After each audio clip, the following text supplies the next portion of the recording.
नमस्कार and welcome back. Bharat ने China को डिफीट किया है और दुनिया में सेकंड कंट्री बन गए जिन्होंने अब एक एग्रीमेंट साइन किया जो चाइना भी कर नहीं पाया। ओमान ने भारत के साथ एक बहुत बड़ा डिप्लोमेटिक जीत दी है भारत को और चाइना को नकार दिया है। अब आप बोलेंगे यार चाइना ने तो 15 साल से ओमान के अंदर इन्वेस्टमेंट किया, वो भारत को चूज क्यों कर रहा है? और भारत ने ऐसा क्या काम कर लिया जो अगले 20 साल के लिए हमने अपनी सिक्योरिटी को और प्लस पाकिस्तान का 1 2 3 करने का इंतजाम हमने ओमान के साथ मिलकर हमने कर लिया। दोस्तों ये वो न्यूज़ है जो 99.9% भारतीयों ने सुनी ही नहीं है कि हमने किया क्या। अब बताता हूं किया क्या और इसके इम्प्लीकेशंस क्या हैं। भारत ने ओमान के साथ एक ऑफिशियली एक एग्रीमेंट साइन किया, सिपा। ये स्यापा नहीं है, ये सिपा है, CEPA, जो पाकिस्तान का स्यापा होने वाला है। इसमें किया क्या? पहली बात यह समझने की है कि दुनिया में ओमान ने सिर्फ यूनाइटेड स्टेट्स के साथ सिपा को साइन किया था, अब भारत दूसरा कंट्री बन गया है। चाइना पिछले 15 सालों से सिपा साइन करने के लिए ओमान के लिए गुहार लगा रहा था कि हमें यह कॉम्प्रिहेंसिव इकोनॉमिक पार्टनरशिप ओमान के साथ चाहिए, लेकिन ओमान ने साइन नहीं किया। क्यों? क्योंकि यूएसए का प्रेशर था कि आपने ये सिपा किसी और के साथ साइन नहीं करना। यूरोपियन यूनियन ने, रशिया ने, चाइना ने, सब ने ट्राई किया, लेकिन ओमान ने सिवाय भारत के किसी और के साथ इस सिपा को साइन नहीं किया है। दोस्तों ये कोई सिंपल ट्रेड डील नहीं है, एक मास्टर स्ट्रोक है दोनों कंट्रीज के लिए, भारत के लिए भी और ओमान के लिए भी, क्योंकि ये रीराइट करेगा पूरे की पूरी जो एनर्जी मार्केट है उसको और उसकी सिक्योरिटी को। उसका रीजन है, पहली बात यह है कि आपको मालूम है जो स्ट्रेट ऑफ हॉर्मुज है उसमें प्रॉब्लम्स खड़ी हुई हैं और ये पिछले 75 सालों से स्ट्रेट ऑफ हॉर्मुज की प्रॉब्लम शुरू से थी। अब जो हमारा जो ये प्रॉब्लम है उसको बाईपास करने का हमें तरीका निकालना था, इसलिए हमने क्या किया, अपनी एनर्जी सिक्योरिटी हमेशा के लिए सिक्योर करने के लिए, ताकि हमारा जो जो एनर्जी का बिल है वो कट हो जाए, हमारे कंट्री में मिलियंस ऑफ जॉब्स क्रिएट हो। तो उसके लिए हमने बड़ा सिंपल सा काम किया जो किसी ने देखा ही नहीं कि किया क्या। ओमान आज की डेट में हमें एक दे रहा है alternate from straight of Hormuz. आपको मालूम है यूएई के ऊपर ओमान, ओमान के बीच में स्ट्रेट ऑफ हॉर्मुज है, उसके बाद ईरान आता है, आप मैप में देख सकते हैं। अब स्ट्रेट ऑफ हॉर्मुज दुनिया का मोस्ट डेंजरस वो वाटरवे बन चुका है, ईरान कंट्रोल करता है उसको और ये बार बार थ्रेटन करते हैं कि ये बंद कर दूंगा, आपके तेल की प्राइसेस को बढ़ा दूंगा। और हमारी प्रॉब्लम क्या है कि हमारी इकोनॉमी रुक जाती है जब भी तेल के प्राइसेस बढ़ते हैं। अब 2 हफ्ते के लिए हॉर्मुज को बंद किया और हमारे यहाँ पे जो तेल का जो बाइंग प्राइस है वो 150 रुपये पे पहुंच गई, जबकि गवर्नमेंट अभी भी 100 पे बेच रही है, यानी कि हमें नुकसान हो रहा है तेल को बेचकर। इन्फ्लेशन हमारे कंट्री में इंक्रीज हो रही है, फैक्ट्रियां बंद हो रही हैं और मिलियंस ऑफ जॉब्स हाथों से निकलनी शुरू हो गई हमारे कंट्री के अंदर। इसलिए जो ये रियलिटी है जो 75 साल से हम जूझते रहे अपने आप को बचाने के लिए, अब उसमें से बाहर निकलना अब हमारे लिए जरूरी था। इसलिए जो ओमान ने हमें एक पोर्ट दे दिया, पोर्ट का नाम है दुक्कम पोर्ट, आपने नाम सुना होगा। ये अरेबियन सी के अंदर है, आउटसाइड स्टेट ऑफ हॉर्मुज, और ये कंप्लीटली सेफ है। अंडर सिपा उन्होंने किया क्या, हमें एक्सक्लूसिव एक्सेस दे दिया है दुक्कम पोर्ट का। अब एक्सक्लूसिव एक्सेस का मतलब क्या है, अगले 30 साल के लिए हम वहां पे अपना खुद का ऑयल टर्मिनल क्रिएट कर सकते हैं। हमारी स्टोरेज फैसिलिटी भारत में है तो हम वहां पर दुक्कम पोर्ट के ऊपर अपनी स्टोरेज फैसिलिटी हम क्रिएट कर सकते हैं। प्लस जो मास्टर स्ट्रोक है वो है कि अब हम अपनी नेवल बेस ओमान के अंदर हम बना सकते हैं और वहां से पाकिस्तान कुछ ज्यादा दूर नहीं है, यानी कि पाकिस्तान इधर देख रहा होगा भारत की तरफ, हम ओमान की तरफ से भी अब अटैक कर सकते हैं। यूएई के हम ऑलरेडी अंदर बैठे हुए थे, ईरान में हम ऑलरेडी बैठे हैं, अब ओमान के अंदर भी हम बैठ के शुरू हो गए।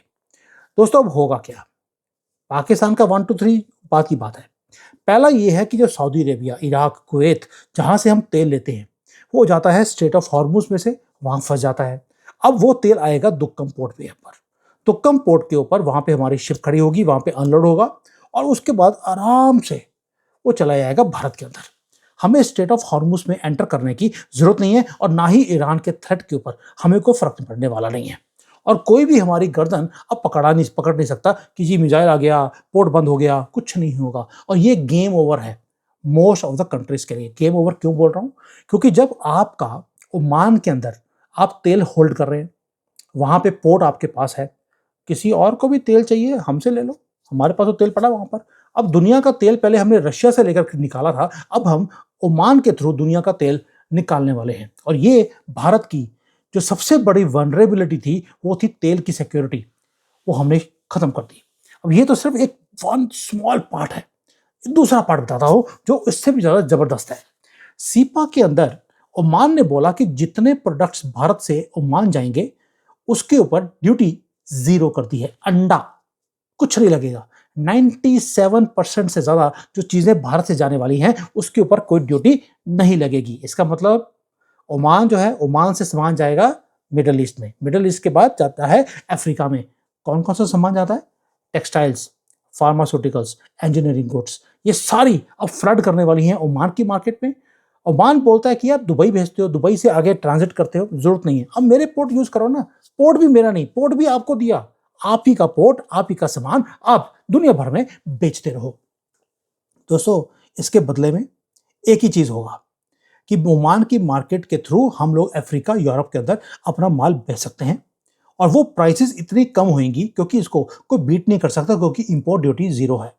और उसके बदले में ओमान ऑयल और गैस अपना आराम से डिस्काउंटेड रेट के ऊपर हमारे साथ बेचेगा। और उसने बोल दिया कि वो अगले 20 साल के लिए अपनी फ्यूचर को भारत के साथ लॉक कर रहा है। अब एस्टिमेट मैंने लगाया कि इसका फायदा क्या है। दोस्तों, हर साल भारत की इकॉनमी को $10 बिलियन यानी कि 1 लाख करोड़ से ज्यादा हमें फायदा होने वाला है। और 2030 तक जो ओमान की मार्केट है, सिर्फ ओमान की मार्केट से 5 लाख नई जॉब्स डायरेक्टली हमारे कंट्री में ऐड होने वाली हैं और 20 लाख इनडायरेक्ट, क्योंकि टेक्सटाइल और फार्मास्यूटिकल में लेबर इंटेंसिव ये इंडस्ट्रीज हैं। अब सोच के देखिए कि यार इतना बड़ा काम कर दिया और इंडियन मीडिया ने इसके ऊपर कवर ही नहीं किया कि हमने सिपा को किया है, प्लस हमारे यहाँ पर जॉब्स और एक्सपोर्ट्स वो बढ़ने वाले हैं।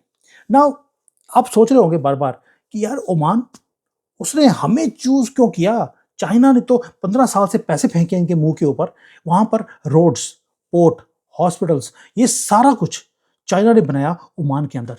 उसके बाद भी उन्होंने चाइना को छोड़ दिया और चूज किया भारत को। ऐसा क्या चक्कर है? अब उसका रीजन था, चाइना वहां पे गया पैसा फेंकने के लिए नहीं, वहां पे कंट्रोल करने के लिए। वो चाहते थे कि ओमान को अपने पाले में लेकर उसको बिल्कुल वैसे कंट्रोल किया जाए जैसे पाकिस्तान को, जैसे श्रीलंका को उन्होंने कंट्रोल किया चाइना ने। अब ओमान को अगर इस सारी चीजों में से बाहर निकलना है तो भारत ने उल्टा काम किया। हमने ऑफर कर दिया पार्टनरशिप, इक्वल पार्टनरशिप करेंगे। आपका सामान है ऑयल और गैस, हम खरीदेंगे, हमारा जो सामान है वो आप खरीदिए। हमने इक्वल पार्टनरशिप की बात करी, हमने कंट्रोल की बात ही नहीं करी। दूसरा, हमने ओमान को बोल दिया कि भाई हमारी जो रिक्वायरमेंट है, हमारी 4-4.5 ट्रिलियन डॉलर की हमारी इकॉनमी है, हमारी इकॉनमी बढ़ती जा रही है तो हमारी रिक्वायरमेंट्स भी बढ़ रही हैं।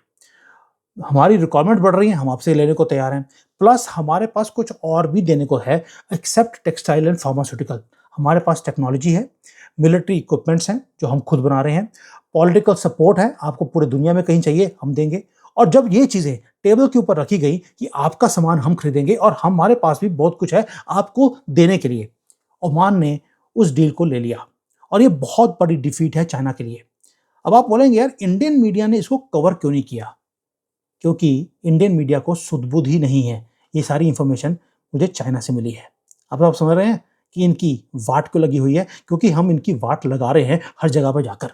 और ओमान में जो हमने काम किया है, सबसे ज्यादा दिक्कत चाइना को इसलिए है क्योंकि उसके 2 काम हैं, 2 कारण हैं। एक, इन्होंने 15 साल की मेहनत को हमने 0 कर दिया।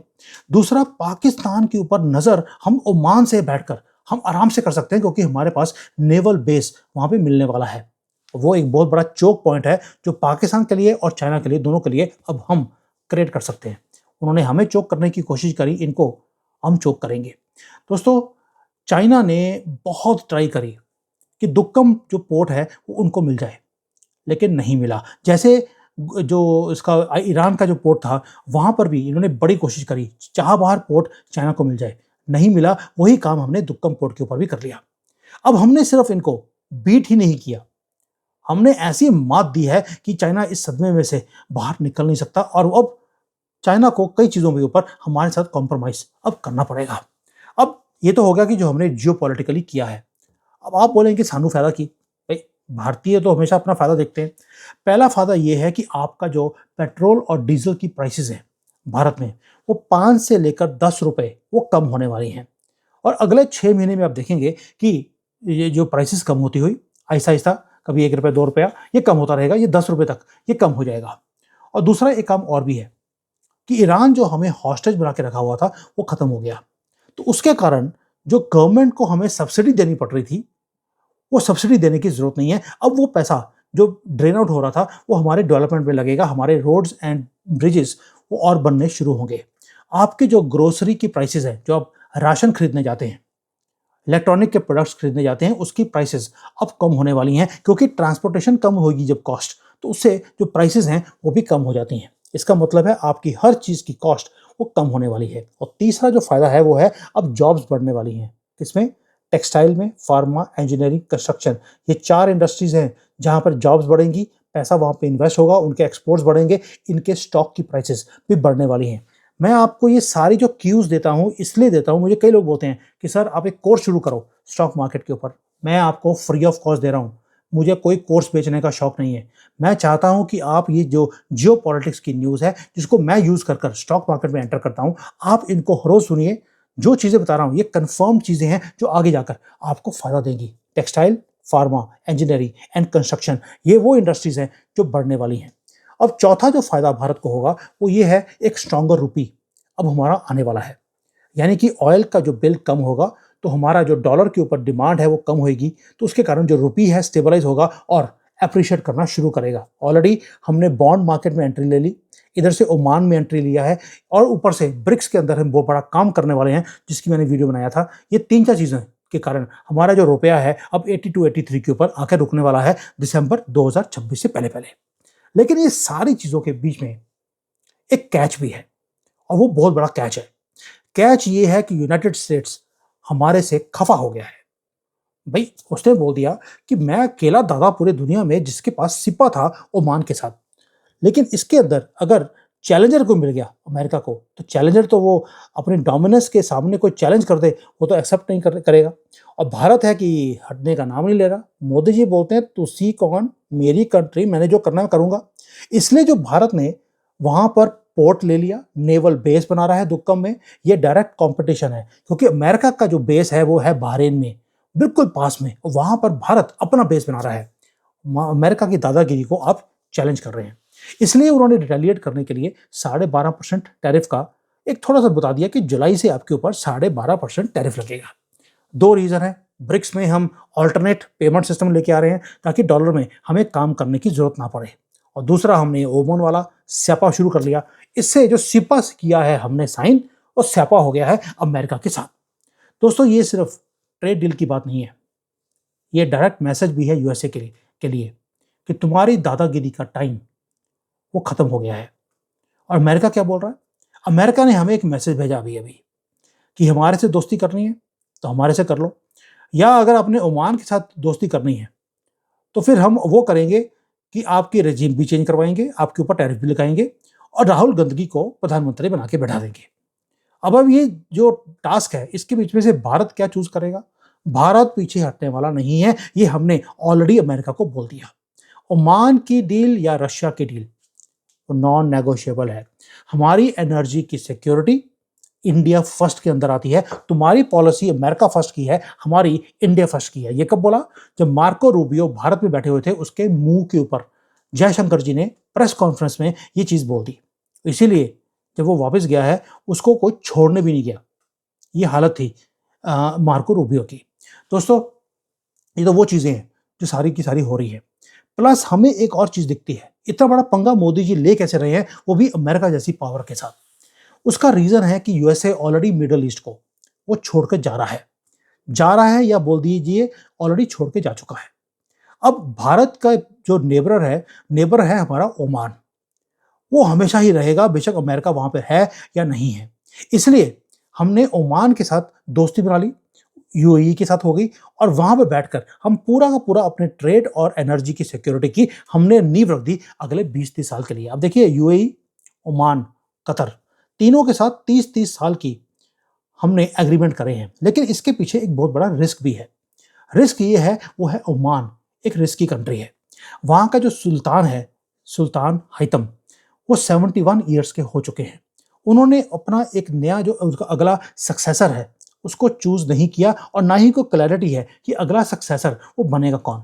वहां पर एक पावर स्ट्रगल वो दिखनी शुरू हो गई है ऑलरेडी। अगर ये जो हैतम है सुल्तान हैतम अगर वो मर गए या मारे गए, तो अगर ये मारे गए तो होगा क्या कि पावर स्ट्रगल के बीच में जितने भी एग्रीमेंट्स भारत के साथ साइन किए हैं, क्योंकि हम काफिर कंट्री हैं, ये मत भूलना मुसलमान मुसलमान ही रहेगा, तो वो जो सारे के सारे आपने एग्रीमेंट किए हैं वो तोड़ दिए जाएंगे। दूसरा रिस्क है ईरान का, वो हेट कर रहा है इस डील को। आपको याद होगा हमने एक जो फुजारा पोर्ट था यूएई के अंदर, हमने वहां पर इन्वेस्ट किया, तो सबसे पहले ईरान ने उसी पोर्ट को अटैक किया था। अब दुक्कम जो है, दुक्कम भी एक दुखती रग है ईरान के लिए। आपको नहीं लगता कि अगर हमने ऑल्टरनेट एक रूट निकाल दिया तो ईरान की जो दादागिरी है स्ट्रेट ऑफ हॉर्मुज में, उसको आपने चैलेंज कर दिया, हो सकता है वो इस पोर्ट के ऊपर भी अटैक कर दे या इंडियन शिप्स के ऊपर अटैक कर दे। लेकिन भारत प्रिपेयर्ड है। भारत इसलिए प्रिपेयर्ड है क्योंकि हमें मालूम है कि ईरान क्या करने वाला है। हमने अपनी नेवल प्रेजेंस अपनी अरेबियन सी के अंदर हमने ऑलरेडी इंक्रीज करनी शुरू कर दी। हम वहां पर joint exercises UAE, Oman, Qatar, इन सब के साथ मिलकर हम ऑलरेडी कर रहे हैं। दैट मीन्स हमने अपना जो इंटरेस्ट अभी हमने साइन किया है 1 जून को, उसको डिफेंड करना हमने पहले से हमने शुरू कर दिया था। अब एक और चीज है, रिस्क जो सबसे बड़ा दिखता है मुझे वो हमारा इंप्लीमेंटेशन में है। भारत को मैं देखता हूं बहुत बड़े बड़े एग्रीमेंट्स हम साइन करते हैं। यूरोपियन यूनियन के साथ हमने एफटीए साइन कर लिया जनवरी 2026 में। आपको सुनकर हैरानी होगी, अभी तक उसके ऊपर एक भी काम हुआ नहीं है, वो एग्रीमेंट वहीं पड़ा है, अभी भी नेगोशिएशन चल रही हैं। भाई जब आपने एक एग्रीमेंट कर लिया, आपने ट्रेड डील साइन कर ली, एफटीए आपका हो गया, तो उसको इंप्लीमेंट करने में इतनी देर, यानी कि हम साइन तो कर लेते हैं एग्रीमेंट, लेकिन जो हमारी एग्जीक्यूशन है वो बहुत स्लो है या पुअर है। अब उसके कई रीजन हो सकते हैं, मे बी ईरान का वॉर एक रीजन हो सकता है, लेकिन मैं देखता हूं कि जो हमारी स्पीड है इंप्लीमेंट करने की चीजों की वो बहुत स्लो है जब हम कंपेयर करते हैं चाइना के साथ।